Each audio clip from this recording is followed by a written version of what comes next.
Welcome back, everyone. Today, we'll be discussing the Yeezy 350 Slate. Specifically, we'll be discussing whether you should sell or hold the Yeezy 350 Slate and why that is. To preface this, if you guys enjoy these types of videos regarding the market, reselling, and even info on how to acquire these limited products, be sure to subscribe and enable post notifications. This way, you're always 100% updated. Furthermore, for more urgent updates like the recent shock drops we have seen, follow my Twitter, KeithAdam10, and also personals for you. And of course, for early information before these shock drops actually occur, feel free to follow Endurance's Twitter for updates on the next restock. For those who don't know, the Yeezy 350 Slate releases on September 3rd, tomorrow. Retail will be $230, like all recent 350s. Since this is an Adidas product and not Nike, I cannot confirm the precise stock myself, but like most general release 350, you should expect stock to be relatively high. In order to determine if the Yeezy 350 Slate will be a fruitful hold, we will cover an estimated range of what the sneaker will settle at after the drop and also when shipments come in, essentially the pairs going into circulation, whether they're expected to increase post-drop or even hypothetically decrease,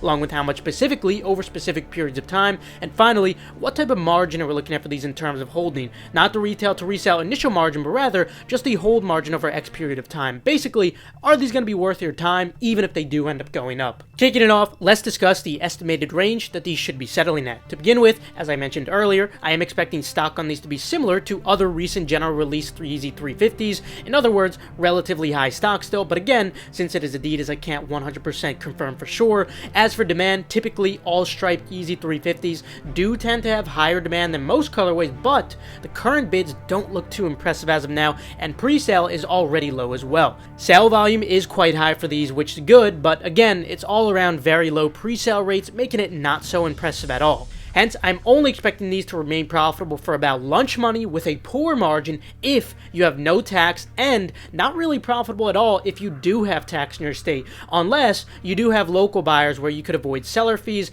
Evidently, these are not going to be great, in other words. Now, regarding a specific range, prices have already seen the vast majority of their pre-drop decrease since this is the night before the drop. This leaves the current average at about $265 for sizes 4 to 12, but of course, this is only the pre-drop average. Remember, we tend to not include sizes 12.5 and up since those are often outliers and they tend to throw off the mean. We normally see a notable change post-US drop. This is when we normally experience what I like to refer to as the impulsivity effect. You guys should know what I'm referring to by now, as we discuss this very frequently, yet it almost still always occurs to some degree. Regarding the impulsivity effect, if you haven't watched my seller hold videos before, sneaker drops specifically impact human impulsiveness significantly after an individual fails to acquire that desired product due to insufficient supply and too much demand. Therefore, on average, we normally see about a 5 to 10% increase of the pre-drop prices post-drop. Now, that 5 to 10% isn't always the case, such as when a sneaker is slightly overvalued. As I mentioned earlier, striped 350s do typically carry more demand than other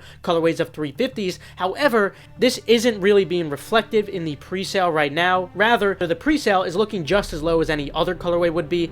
Given how low the pre-sale is, I'd say there is room for a very minor positive impulsivity effect, even though demand in general for these isn't that great. Perhaps less than the typical 5%. For the purpose of providing a concrete number just for the video, let's assume something around 3%. If this does indeed end up being the case, prices post-drop could potentially reach an average of about $273, meaning some larger sizes might tap into that mid-280 range. And remember, for Yeezys, we usually don't tend to see that impulsivity effect take place until after the drop is fully over, so this would be about 1 to 2 p.m. Eastern Time after all Adidas confirmed wins do go out. Now, before moving on to the post-shipment prices, I did want to bring you guys some great news. Gargantua AIO will finally be restocking this Sunday, September 4th at 8 p.m. Eastern Time. Reason being is we are celebrating the recent addition of our Flex app module. In addition to automated entries, we also added a Flex app account generator to make botting these raffles extremely easy. For those who don't know, Gargantua is a full AIO bot for both first-come, first-served site modules such as Shopify, Footsite, Snipes, and more,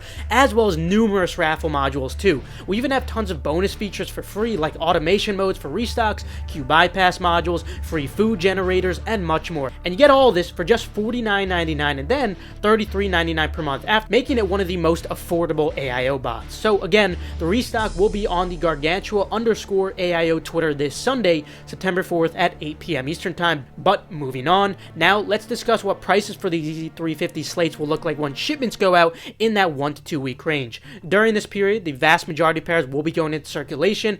I wouldn't expect anything different than what we saw on most high stock general release Yeezy 350s recently, so I'd expect a typical 10% post-drop decrease for these. Therefore, with a 10% decrease, we may see the average of 4 to 12 dip to around $246 after all shipments go out within 1 to 2 weeks. So the large size still touch $260 or the mid 250s. So yeah, that's really low. Now you see why I was saying I'm not really expecting these to be profitable if you do have tax in your state. But now that the average price ranges at those points in time are evident, let's discuss whether they're expected to increase from that post-shipment price or even hypothetically decrease. I think a useful comparison for these would be some of the prior striped 350s we have seen, such as the Yeezy 350 Oreo and Dazzling Blue 350. However, the reason I bring these up is not to illustrate that those have increased post-drop, because they really have not much, especially due to the recent Yeezy Day restocks, but rather just to illustrate the gap in value between these pairs. Even the red stripe 350s, which dropped a massive amount of stock on Yeezy Day, is higher than pre-drop prices for these, but of course, those also do have significantly higher demand. Nonetheless, I do still feel that a post-shipment average of $246 is just far too low for a stripe 350. Hence, I do believe it's rather inevitable that these will increase from that point onwards, rather than continue to decrease. Now, finally, regarding the hold margin in these, essentially, are they actually going to be worth your time, even if they do end up increasing?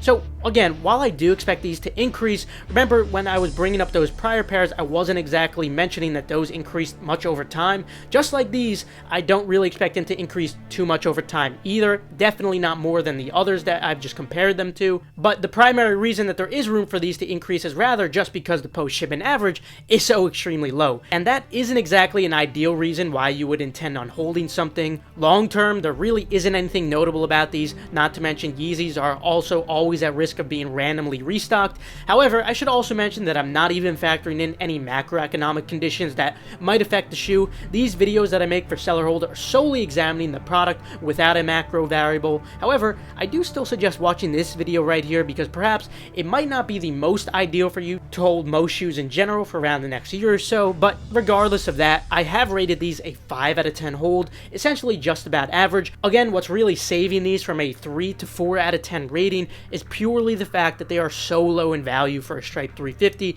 leaving them notable room to increase, but definitely nothing special or noteworthy long term. Personally, I'll be quick selling all of my pairs when they're in that 270 to 280 range post drop, but I also might end up keeping a personal pair because I actually like the way these look. Also, just a note in general for anyone considering holding any items who do have low capital, you should never hold anything in general if you don't have sufficient capital to go for as many drops as possible at your full potential without holding back. If you do need money to go for all drops, try to sell these as soon as possible. Now, let me know what you guys are doing with your pairs down in the comments below. Since this is a discussion, at the end of the day, I can't predict the future. That's just my personal analysis based on the data that I've acknowledged. We have a lot of brilliant minds watching the video right now, so I implore you to leave your notions down in the comments below. But anyway, that will conclude it. Remember that the Gargantua AIO restock will be this Sunday, September 4th at 8 p.m. Eastern Time via the Gargantua_AIO Twitter. Subscribe and enable post notifications. This way you stay 100% updated on all hype releases. Also, be sure to check out the other links in the description below to join eDeals, which is now open for a finite period. You can purchase a membership with the link in the description for only $14.99, as well as kit proxies if you're looking for fast and reliable proxies. Furthermore, be sure to follow Endurance on Twitter for updates on the next restock or key giveaways. And last but not least, make sure to follow KeithAdam10 and Personals for You on Twitter. This way you guys stay updated on all urgent info like I was mentioning today. With that though, I will see you guys later. Have a fantastic rest of your day, and of course, good luck on this release, or if you already copped, congratulations.